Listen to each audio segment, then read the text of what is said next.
Hey folks, welcome to another new episode on Clear My Paper. In this particular episode, we are going to talk more about inverse of a matrix, more about perspective and get some intuition. Again, this is not necessary from an exam standpoint of view, but if you want to really scratch your head and understand a bit of the background, how things are coming together, and just get the appreciate the beauty of the matrices and determinants coming together, you can feel free to follow along on this episode. Otherwise, from an exam standpoint of view, you can just skip this episode completely and even the next one. Okay, so let's get started. This is going to be a two-part video. In part one, we'll talk about inverse of a matrix from more of a geometric standpoint or get some geometric intuition. And in the part two, we'll talk about the same stuff content from an algebraic standpoint. Okay, that's what is the overall objective of this. And as a useful pre-read, I would appreciate if you could check out some of my previous episodes. Primarily, so far by this time you are watching this episode, what you would have already seen is the episode on matrix multiplication, where we talk about what is a geometric intuition when we say about matrix multiplication and how the transformation works from a visual standpoint. You would have watched that episode, and also we would have derived the formula for determinant of a 3 by 3 matrix, and what does it mean in the context of inverse, and how do we inverse a determinant or a matrix, and how do we use that inverse in the context of solving simultaneous equations. So those things would have already been there. So if you watch that, it'll be useful. Otherwise, you can directly skip and even watch this. I don't think you really need the background, but I think the first one you need some background on this one, the geometric intuition on matrix multiplication. Okay, and last but not the least, more important, I would like to give some references and credits. These are some of the websites. 3 blue and 1 brown I've referred largely for a lot of other things also. This is by a gentleman, Grant Sanderson, a great guy. A lot of visual intuition that he has put in. Anyone is interested to pursue maths at advanced level, they should check out his videos and his episodes. And also I borrowed some content from a website called Lumen Learning and then built on that. Okay, just make sure I give the credit and disclosure on this one. Okay, let's get started. Okay, let's do a quick recap on the geometric view of matrix multiplication, right? So what did we see in the geometric view? Whenever we have two matrices, whenever we multiply two matrices, let's say we have AX is equal to B, we know that the matrix on the left should be treated as a transformation matrix that transforms this matrix to give this matrix. So what happens is we have AX is equal to B. This is the transformation matrix, and this is the output matrix. That's what we get, right? So basically this given matrix X, which is the input matrix, the matrix on the left transforms this and gives us a whole new matrix. That's the concept of matrix transformation, or we understand what does exactly matrix multiplication do from a standpoint of geometry or from standpoint of some visual understanding. All it does is transformation. And we also saw that we took some simple examples of what transformation actually means, and I've called out all the 3 examples, and we will take that as a backdrop on explaining this particular episode. So one of the example was scalar matrix, scaling the matrix by something. So what does it mean? In this example, if you take this as the transformation matrix, the matrix A, right? If this is the matrix A and this is the input matrix, which is X over here. And if I apply this on the left side here, if I take this transformation matrix over here, A over here, and this matrix, this whole clock, let's say, although it's an object, and my objective is to reduce or scale down the size of this whole object by half, that is 0.5. So what I need to do is I just need to feed the matrix of coordinates over this one and this one. So what will happen is I'll get A, which is the transformation matrix, which is this one. Then I'll have X, which will be the coordinates, 2 by 2 coordinates of this, Y and X coordinates. This will have coordinates, right? And the output will be this matrix, which will be scaled down, which is the output matrix B, which is scaled down. So this particular matrix, which gives the effect of taking some input and transforming it into output in a scaled down version or scaled up version, or in this case scaled down, that particular matrix is called as transformation matrix over here. So this was the matrix that was used to transform, or this was the matrix A, and we can call this as transformation matrix. That's what we kind of learned, and that's kind of a quick recap. So far so good. Okay, and similarly we'll see what happens when we do a 90-degree clockwise rotation and also shear.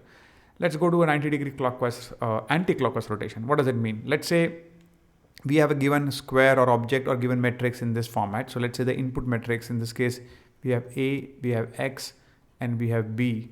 So let's say this one, assume that it's not A, this is the one X, okay, this is the input matrix. And we have coordinates for this and this, and we can express that in a 2x2 grid like this. Although it's a whole square, but you can think of this as a whole object or just the coordinates. We just need the coordinates in 2x2 matrix. So what is the transformation matrix A that I need to use over here so that the output, which is a matrix B, the net output of that is that it transforms this input matrix 90-degree counterclockwise or anti-clockwise. So if you see, this red has come down in this direction over here, and this blue has moved up. So the effect is 90-degree counterclockwise rotation. So it's kind of flipped and we still have 90-degree. So how do I do this transformation? So how do I multiply the matrices? The answer is over here on the right side. If you take this matrix, which is called as a 90-degree counterclockwise rotation matrix, where diagonal elements are 0 on the this part, and then we have 1 and -1 on the other part. If I take this matrix and if I multiply over here, if I take this matrix as A and the input matrix as X with the coordinates, whatever could be the coordinates, let's say this is 1, 1 and this is 1, 1. So I can say 1, 1, 1, 1. The output is going to be a transform matrix which looks like a 90-degree rotation. And if you see, the coordinates will change, right? This red is going down. This X coordinate is becoming going down. So this becomes the new X and this becomes the new Y. And the coordinates will change, right? Whatever the coordinates, they'll be positive, negative over here. So this is not going to be, this is going to be -1 and 0 because it's X. So it's not 1, it's 0, sorry. Okay. So this is going to be 1 and 0. And this is going to be 0 and 1. And that's going to be transformed in a way, right? The X becomes -1, 0. And the Y becomes 0 and 1 over here. It becomes X coordinate is 0 and 1. So to get this transformation, which in effect means I'm rotating an input object, which is this or this object, by 90-degree counterclockwise, I need to multiply by this. That's the effect of 90-degree rotation. And what is a shear? A shear, let's say, we already seen, shear means like you keep one axis fixed and push from the other axis. You can take any axis. In this case, I'm going to keep the X fixed and I'm pushing this image at a certain degree or by certain units towards the right. So it's a right shearing. It's a right shearing to give me this effect. So how do I bring this effect? In this case, it's an image. In computer graphics, how do you do that? So basically the whole image will be provided as coordinates to a matrix. So we'll have a matrix A, this is the shear matrix.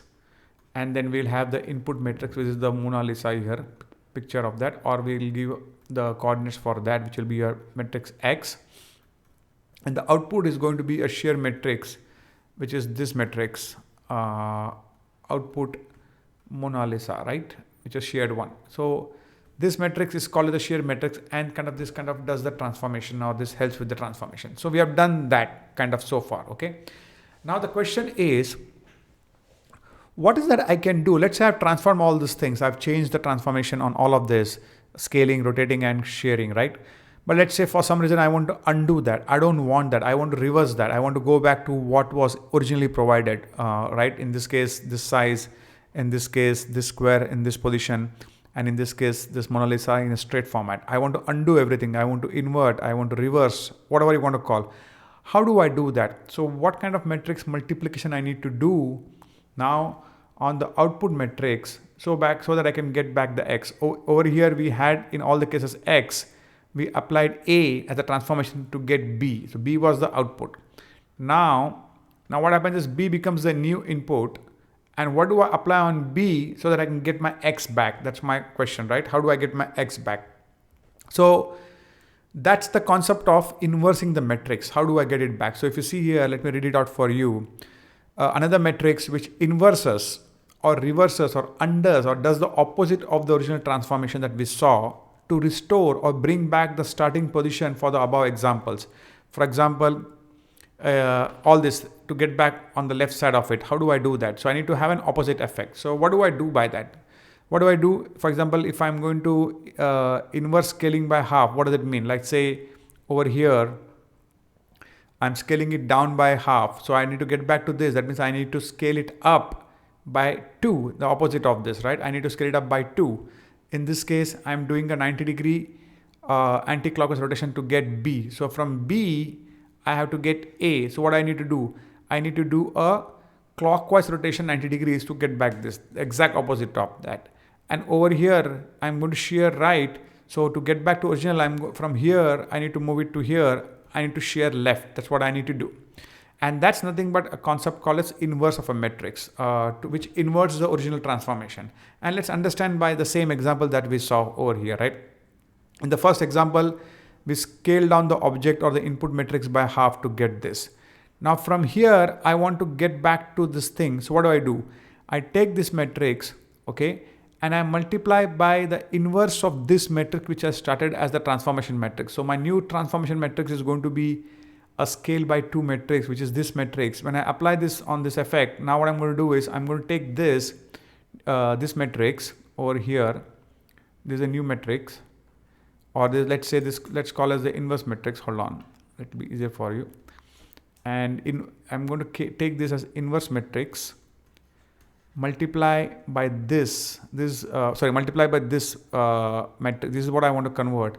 So I'm going to take this B as the input matrix, and the output is going to be X, the original matrix that I had here. This is X, which is what I'm getting it here. So if I want to get this, I'm going to take this and multiply with the output matrix to get the input matrix. So what happens is this particular matrix gives me effect of inverting the original transformation on what I've done over here. Similarly, if I want to invert a 90-degree anti-clockwise, that means I'm going to do a 90-degree clockwise. So this particular matrix was used to convert this input into this output. Now I'm going to use some matrix, a magical matrix over here, which is an inverse matrix, to convert B, which is this matrix. This will become the new input, to give me a original matrix over here. This A, see the original matrix. So this is my original matrix, X or A, whatever you want to call. That's it. So you get what I'm trying to say, right? That's that. So this matrix, this one and this one are inverse of each other.